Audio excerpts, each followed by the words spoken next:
Immigration is the action of coming to live permanently in a foreign country. The United States experienced a major wave of immigration during the first part of the 19th century, from the 1880s to 1920, where more than 20 million people began to call America home. By the late 1700s, the United States was home to a mixture of different ethnic backgrounds. During the same time, the first national census was launched. The census provided that there was a total population of 3.9 million. The majority, 65%, was of British descent. A little over 19% came from Africa, while the rest were originally from the Netherlands, France, or Sweden. In 1790, a new Nationality Act was put into place. The act was one of several early immigration laws. It allowed an individual to apply for citizenship only if they are a free white person, being of good character, and has lived in the United States for 2 years. According to the encyclopedia, in 1795, an anti-immigration feeling began to grow. Without the right to naturalize, immigrants would not be able to vote and would have no political voice or power. A large number of immigrants had a significant impact on the economic situation in the United States. This presentation will expand on the impact immigrants have had on the United States workforce by talking about the past life of immigrants, positive and negative impacts, how wages have been affected, the effect of low-skilled major migration, and the present and future life of immigrants. To begin, the workforce was not easy on immigrants in the 19th century.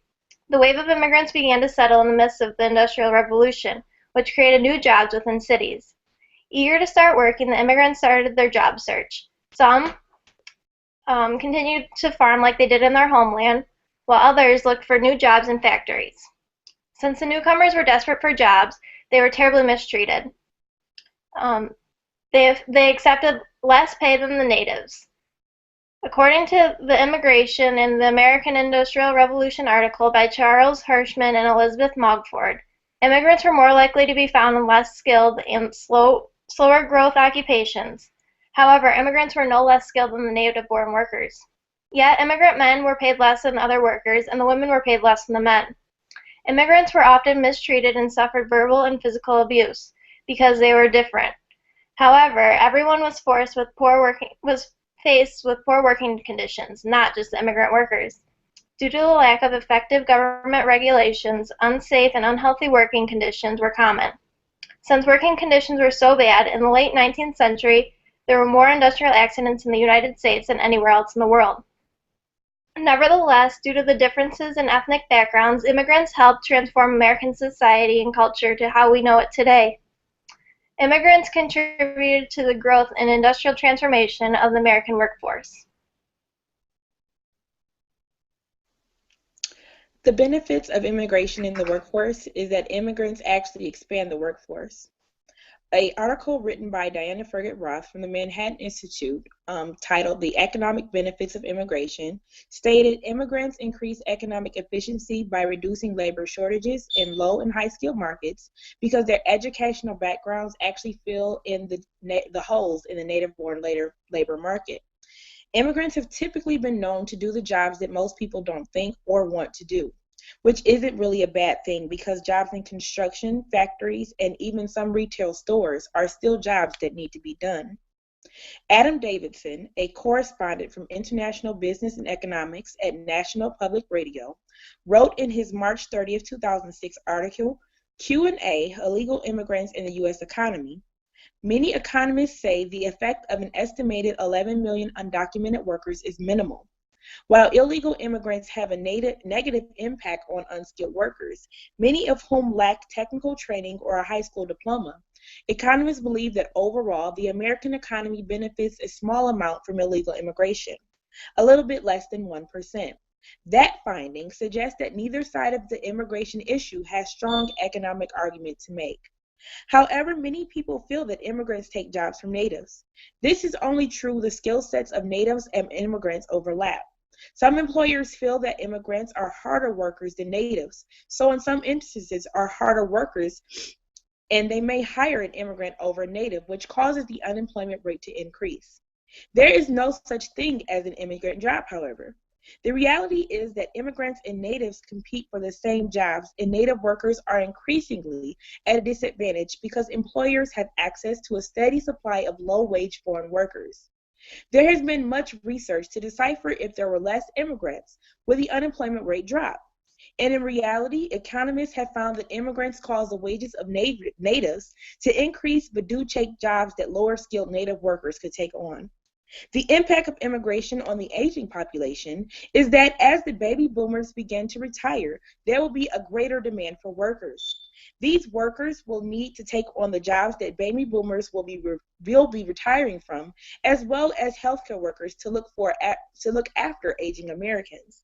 In an article from the American Immigration Council, The Future of a Generation, How New Americans Will Help Support Retiring Baby Boomers, it states that immigrants tend to be younger than native-born Americans, and immigrant communities tend to have a higher birth rate and will comprise a large share of the next generation of workers.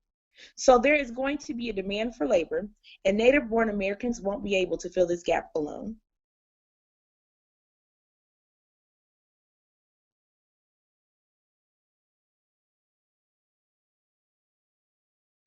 Growing up in a home with immigrant parents, I understand how my parents with low skills have taken on jobs of labor for minimum wage and struggled for years. Although my parents are not struggling anymore, it is true that immigrants have had a tough time seeking for labor for decent pay. The population of the low-skilled immigrants have had an effect on the workforce for many decades. In an article from New York Times, Unskilled Workers Lose Out to Immigrants, it shows that statistically there are more unskilled immigrants employed in the United States. Immigrants with low skills are likely to work for less than minimum wage and are put in a place to compete with other immigrant workers and are more likely to be hired versus skilled native workers. Skilled native workers that are likely to be more hired against are teenage workers such as jobs of busboys in restaurants and grocery baggers. But these jobs still need to be filled. And if companies have advantage of lowering their wage expenses, they will take that. Companies take advantage of these lower wage expenses by hiring unqualified workers and non-qualifying them for health insurance and workers' compensation. The harsh reality is that many immigrants have not excelled in their skills in order to seek for higher wage labor. So the population of immigrant workers have consistently expanded throughout many years.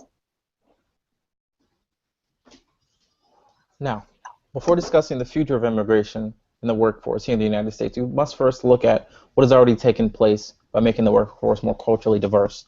From the American Quarterly article, I found that 15% of the workforce are immigrants today. It's projected that due to the rate of immigration and the rate at which United States citizens are retiring, by the year 2050, immigrants will make up more than 60% of the workforce. Being a country that was built from immigration, I believe that future policies concerning furthering this pattern is essential. The collaboration of immigrants to move to this country, moving this country forward, is wise. Some of the most recent pieces of legislation that Senator Charles Schumer has introduced to Congress, named the Border Security, Economic Opportunity, and Immigration Reform Act in 2013, this new legislation that was passed into law called for more opportunities for American immigrants. This legislation allowed those who have gotten into the United States illegally to become legal citizens. This bill also provides special visas for entrepreneurs and those who have science, technology, engineering, and math degrees, commonly referred to as STEM programs, to be able to come into the United States and work freely. This legislation has and will continue to create huge gains for the United States native citizens. A result from voting this bill into law, as stated by the Social Security Administration, will add $30 billion in revenue to the United States Social Security Trust. This bill will lower the U.S. deficit by $850 billion by the year 2033 and raise the average wage by 0.5%. Not only does this bill benefit the nation economically, it allows more secure borders by adding 40,000 more guards to the southern border. This bill also adds $1.5 billion in job programs for those young adults. It is projected over the next 20 years, that the GDP from the United States from this bill will raise by 3.3%.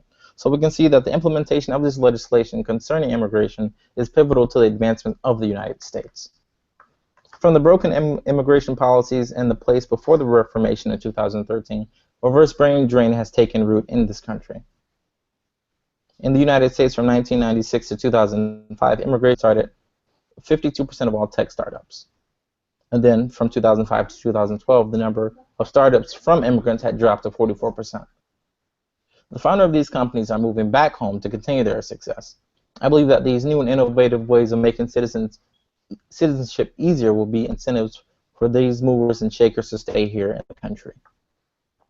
From the newly proposed and passed bill, the future of immigration for this country is bright. The contribution of immigrants all over the country has been exceedingly great and will continue to be so with the ease of access to citizenship. The spirit of freedom and liberty of the free market will endure.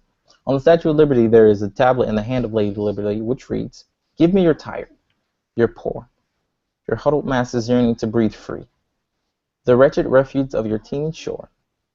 Send these, the homeless, tempest-tossed to me. I lift my lamp beside the golden door." I believe that pressing forward to integrate the workforce will keep the spirit of that poem alive for all those who would like to call themselves a United States citizen. Again, I state, the future of this country and immigration is a bright one. Thank you for your time.